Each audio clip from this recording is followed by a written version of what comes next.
안녕하세요. 오늘 저희와 함께 머니에스의 흥미로운 기사 헬스에스 손발 감각 둔해졌다면 칼슘 보충하세요. 이걸 좀 깊이 파헤쳐 보겠습니다. 네, 안녕하세요.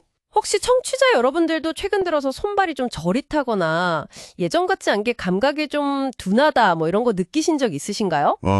이 기사를 보니까 이게 그냥 피곤해서 그런 게 아닐 수도 있다는 건데요. 네, 그렇죠. 그래서 오늘 저희 목표는 이 기사를 통해서 저칼슘 혈증이라는 상태의 진짜 모습, 그러니까 증상부터 숨겨진 원인, 그리고 또 우리가 알아야 할 대처법까지 핵심만 좀 명확하게 알아보려고 합니다.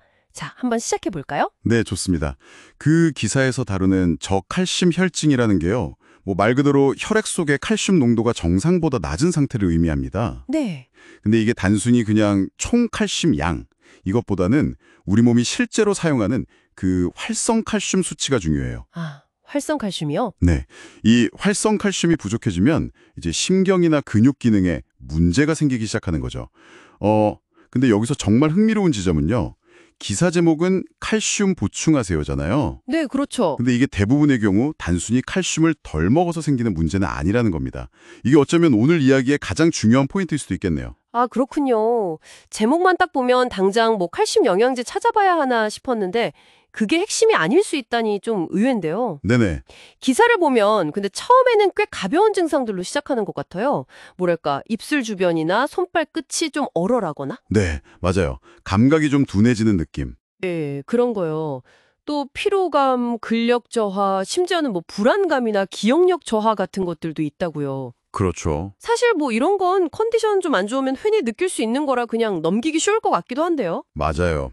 그런 좀 비특이적인 증상 때문에 초기에 알아차리기 좀 어려울 수 있습니다. 네. 하지만 여기서 절대 간과해서는 안 될 점은 이 상태가 심해지면 정말 심각한 상황으로 번질 수 있다는 거예요. 심각하다면 어느 정도로요? 기사에서도 경련이나 심부전 아니면 숨쉬기 어려운 후두 경련, 심지어는 심정지까지 언급하고 있거든요.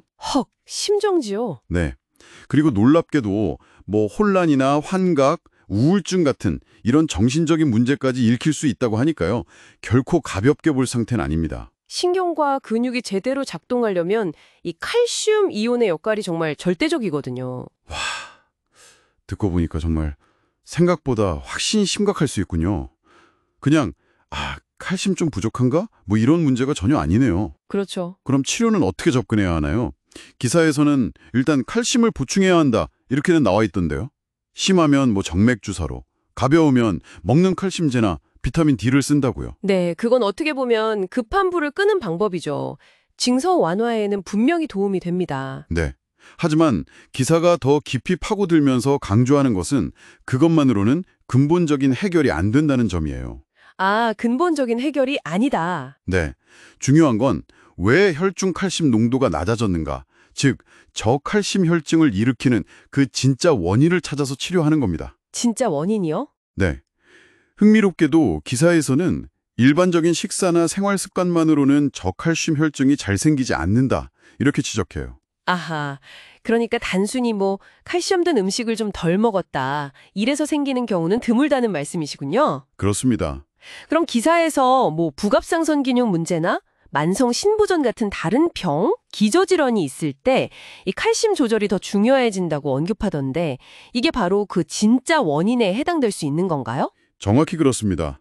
예를 들어서 목에 있는 작은 기관인 부갑상선은 혈액 속 칼슘량을 조절하는 핵심 호르몬을 만들거든요. 네. 여기에 문제가 생기면 칼슘 조절 시스템 전체가 그냥 흔들리게 되는 겁니다. 또 만성 신부전처럼 신장 기능이 떨어져도 칼슘 재흡수나 비타민 D 활성화에 문제가 생겨서 저칼슘 혈증이 올 수 있고요. 아, 즉, 우리 몸의 칼슘 균형이라는 건 단순히 먹는 것 이상으로 호르몬, 비타민 D, 그리고 신장과 뼈 같은 여러 요소들이 아주 정교하게 상호작용하면서 유지되는 복잡한 시스템인 거죠. 뭐랄까? 마치 오케스트라처럼요. 이야, 그렇다면 우리가 그냥 흔히 아는 뼈 건강하려면 칼슘 많이 먹어야지, 이 단순 공식과는 상당히 다른 이야기네요. 네, 훨씬 복잡하죠.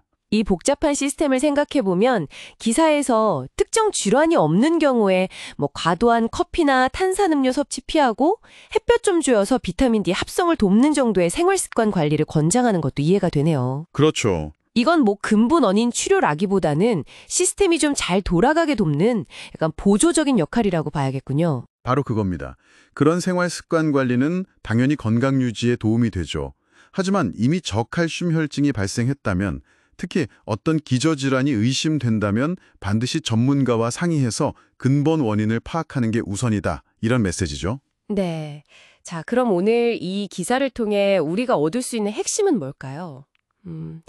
손발저림 같은 흔한 증상도 저칼슘 혈증의 신호일 수 있고 이게 꽤 심각한 문제로 이어질 수도 있다는 어떤 경각심? 네, 그렇죠. 그 원인이 단순한 식이 문제가 아닐 가능성이 크다는 점.